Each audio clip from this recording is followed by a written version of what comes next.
আজকে কিয়ামতের ময়দানে কি অজুহাতে নামাজ আল্লাহর কাছে মাপ চাইবেন? কি অজুহাতে, কি অজুহাত দিবেন?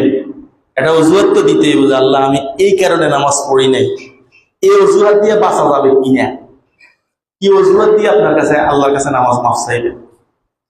কিয়ামতের ময়দানে রাজা, বাদশাহ, যারা সরকারি কাজে নিয়োজিত, জনগণের সেবায় নিয়োজিত, এরা কিয়ামতের ময়দানে আল্লাহর কাছে বলবে, আল্লাহ আমি প্রজা সাধারণের কাজ করার জন্য, খেদমত করার জন্য এত ব্যস্ত ছিলাম, এই ব্যস্ততার কারণে আমি নামাজ পড়তে পারি নাই, আপনি আমাকে মাফ করে দেন। এটা অজুহাত দিবে।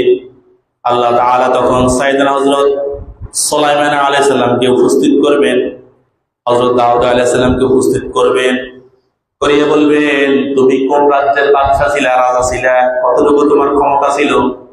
সুলাইমানের মতো ক্ষমতাশীল পৃথিবীতে আর কেউ আছে কিনা? সারা পৃথিবীতে রাজত্ব করেছে।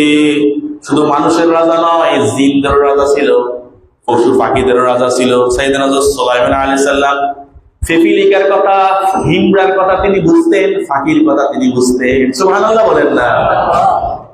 সুলাইমান নবীকে উপস্থিত করবেন, দাউদ আলাইহিস সালামকে উপস্থিত করবেন। আল্লাহ বলবেন, আল্লাহ এরাও রাজা ছিল, বাদশা ছিল, এদের রাজা বাদশাহী আমার সেজদা থেকে এদের কি গাফেল করে নাই? বলেন না সুবহানাল্লাহ?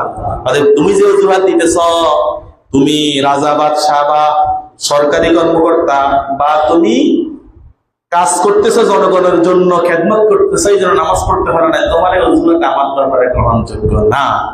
ফেরেশতা যাও, তাকে জাহান্নামে নিয়ে যাও। নাউজুবিল্লাহ বলেন না? আল্লাহ আমাদেরকে হেফাজত করে বলি আমিন।